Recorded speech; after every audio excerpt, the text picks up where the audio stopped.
I happen to know, because I was riding in the car with Lydia down to Columbus yesterday, and I know that she was really excited about this training that she was going to do tonight. So initially I said, well, I'll just do it for you. Send me the notes and I'll do it. And then I thought about, she's really excited about doing this. She needs to do it. She invested the time to research, quenching your fears, squashing your fears. But I also want to fill in some of this time for you guys because I think it's really important. We're in Record Breaker Month, and whether it's October or any other time of the year, we all have fears when it comes to our business. So what I thought, I suggested to Pam, I said, let's just talk about fear. Let's talk about what does that look like, what does it feel like, and how can we overcome that? Because there's some of us in this room who have been doing this for so long that we've learned some ways to overcome fear in different areas in our business. So what I would like to do is to ask how many of you can honestly say, and you don't have to tell me what it is, but you can honestly say you have a serious fear about something in your Tupperware business. Raise your hand. Okay, so that's almost everybody's willing to be honest tonight. Because we all have fears. And maybe you don't recognize it yet, but when something holds you back, typically it's a fear. And so what is fear? Fear is inaction. Fear also causes inaction. It's like a catch-22, and you need to get off that wheel. Because what happens is if you get afraid of something and you don't want to do it, you typically don't move in that direction, right? Well, if you don't move in that direction, what happens to your fear? It stays there. It grows sometimes. Sometimes in our head, we add to that fear, and it gets worse than it even needed to be. So I'm going to share with you one of the fears I had when I first started in this business, and a little trick that helped me get past this fear. So when I first started in Tupperware, I said, I am not going into people's homes and doing parties. Not going to happen. I had to find a way to sell Tupperware without going into people's homes, and I did. I decided to do bingo parties, and I was kind of the bingo party queen for years. Anyone who was here back then knows I would have 3 or 4 or 5 parties every bingo night.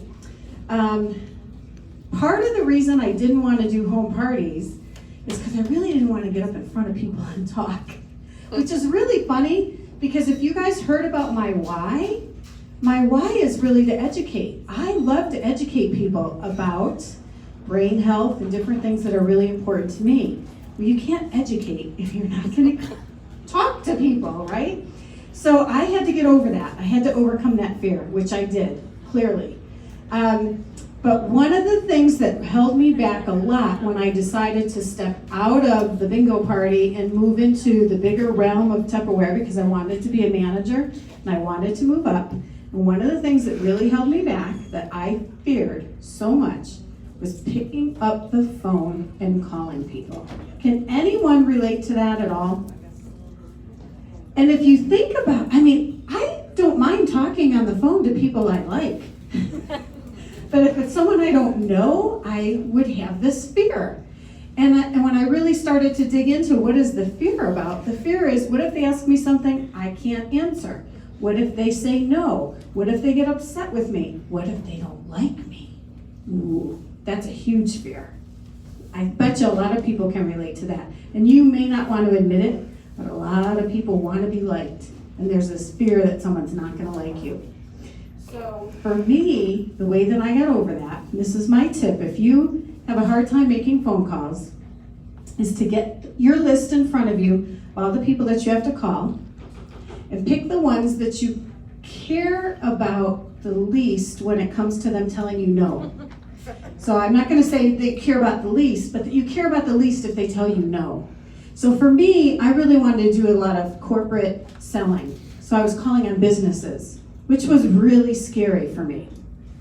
So I would make a list of all the companies I wanted to call, and the ones that I really didn't care so much if they said no to me were the ones I started with. And those were my practice calls.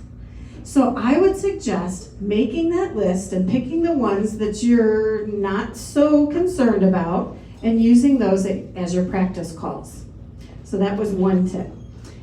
So I want to ask the directors in the room, because I know you guys have all dealt with some fear in some area of your business. Manel, do you have anything you can think of that you know you've dealt with in the past and have been able to overcome that fear? Talking in front of people. Yeah, she said she's shy. You're not shy. Okay, so how did you overcome that? Practicing. When I was new, I would since I don't have any kids, I put stuffed animals on the couch and I practiced a demonstration over and over and over. Okay, so if you didn't hear that, she put stuffed animals on the couch and practiced over and over. So what is that the opposite of? That's the opposite of inaction. She didn't just stay put and not do anything. Again, remember, your fear causes you to not move, to not do something in that direction, and that's what you have to overcome. It takes that first step, that one first step to move in the direction of overcoming the fear. Who else? Loretta, do you have anything you can share? Oh, I hate the telephone. Loretta hates the telephone. Yeah, because all those fears, it's pretty much the fear of rejection. Yes. It leads to, well, they don't like me, you take it personally. Yes. So I work really hard to get all my yeses at the party, so I don't have to make a call. So there's a tip. Don't have to use the phone. Date all your parties at your party. But it does come back down to the fear of rejection. Does anyone in the room have a fear they want to address, and maybe we can share some pointers with you on how to overcome that fear? Yes. Sometimes it's just hard knowing how the choice flows when someone's telling you you're too busy and you're all excited because you're so pumped up about an opportunity, and they're like, yeah, no thanks, or yeah, I'm just too busy now, and then you're kind of like, did you just not hear me? And then you just kind of, okay, thanks, and you hang up and you're like, I just wasted my time. It's like knowing a catchphrase or the right thing to counteract that.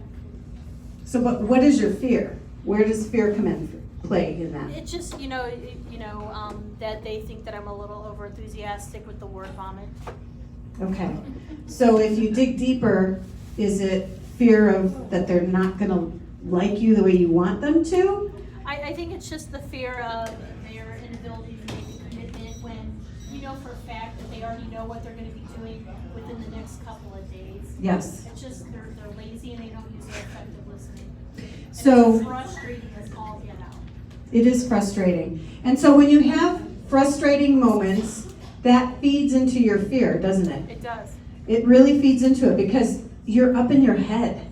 You're in your head about something. And so I think what you're asking about is the different closes, and you can close with an open-ended close, you can give an optional close. There's lots of things that you can do, but the bottom line is if they're going to say no, they're going to say no. And how do you overcome the fear of no? You pick up the phone and go to the next one. And you don't take it personally. You just got a dollar figure in your mind and you just want to nail You it. absolutely, you got to get out of your head because that's where it all starts. Anybody else have a particular fear you want to address? Yes. Mine is approaching someone that I don't know and asking about how to. Okay, and so if you dig a little deeper, is the fear approaching someone, or is the fear approaching someone because you're afraid of what they're going to think of you for approaching them? Yes. Okay. So what I'm getting at here is, guys, you really need to dig down into what your fear is and where is the root of that fear. It really is more about wanting people to accept you. And so you have to get beyond that and say, you know what? I know what I'm doing. I'm great at what I do. I need to keep practicing and get over that obstacle and move forward.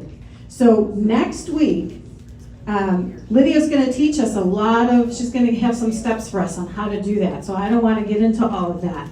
But I want you to think about what your fears are so that next week you come and like Cam did and like you did, have those ideas of some of the things that you really believe are holding you back in your business. And then let's really work to dig into those and to uncover what those are and remember that they're all starting up here, okay? And so we're going to go ahead and we're going to try to get beyond that. So that's your homework between now and next week is to figure out what those strong fears are that you have so that we can deal with those next week with Lydia, okay?